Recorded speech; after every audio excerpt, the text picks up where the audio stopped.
యేసుక్రీస్తు నామమున దేవుడే మనకు వెలుగుగా ఉండును.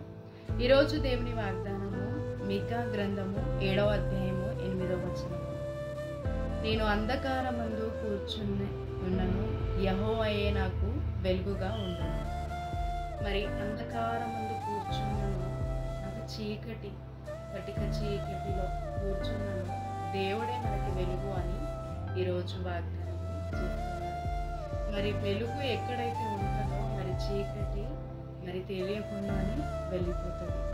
మరి ఒక గదిలో చీకటి ఉన్నప్పుడు మనం లైట్ వేసినప్పుడు మరి చీకటి మనకి కనిపించదు. మరి రాత్రి నుంచి పగలికి చేర్చబడ్డప్పుడు మరి చీకటి అనేది కనిపించదు. అంటే ఈ సమస్యలన్నీ కూడా చీకటి అని దేవుడు చెప్తున్నాడు. మరి చీకటి అప్పు అనేది మరి చీకటి, అద్దె గృహం అనేది చీకటి, అవమానము చీకటి, అనారోగ్యము చీకటి. మరి ఏదైతే నిన్ను బాధ పెడుతుందో, ఇబ్బంది పెడుతుందో, నిన్ను కించపరుస్తుందో, నీ శరీరంలో నిన్ను ఎరుకు పెడుతుందో, నిన్ను మాటి మాటికి నిన్ను భయపెడుతుందో అవన్నీ చీకటి సంబంధమైనవి. అయితే వాటిలో స్ట్రక్ అయిపోయిన ప్రతి ఒక్కరికి ఈరోజు దేవుడు నేను వెలుగుగా మరి మీకు ఉంటానని వాగ్దానం చేస్తున్నాడు. మరి వెలుగు ఎప్పుడైతే కలుగుతుందో, దేవుడు మీకు వెలుగుగా ఉన్నప్పుడు ఈ చీకట్లు మరి కనిపించకుండానే అవంతలవుగా పారిపోతాయి.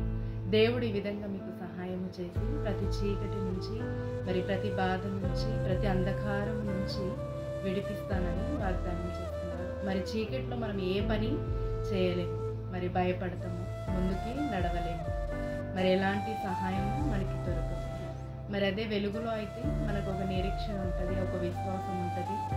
ఏ పనులన్నా మనం చేయగలుగుతాము, ఏదైనా చేయగలుగుతాం, ఏదైనా మాట్లాడగలుగుతాము, ఏదైనా సాధించగలుగుతాం. మరి వెలుగున్నప్పుడే మనం అన్నీ చక్కబెట్టుకోగలుగుతాం. అదేవిధంగా దేవుడు ఈరోజు మనకి వెలుగుగా ఉన్నాడు కనుక మరి ప్రతి సమస్యని తీసేస్తున్నానని వాగ్దానం చేస్తున్నాడు. మరి దేవుడు మీకు నిరీక్షణ కలుగచేసి ఆయన వెలుగు ద్వారా ప్రతి చీకటిని మీలో నుంచి నిర్మూలన చేయడానికి దేవుడు సహాయం చేస్తానని చెప్తున్నాడు.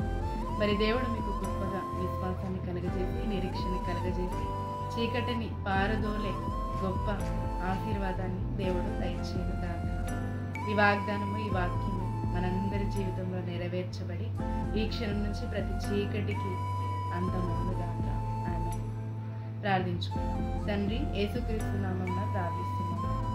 దేవా, మరి అంధకారంలో కూర్చుని బాధపడుతూ మరి స్ట్రక్ అయిపోయిన ప్రతి ఒక్కరిని ఈరోజు నీవు వెలుగుగా ఉండి వాటన్నిటిని తొలగిస్తానని వాగ్దానం చేశావు.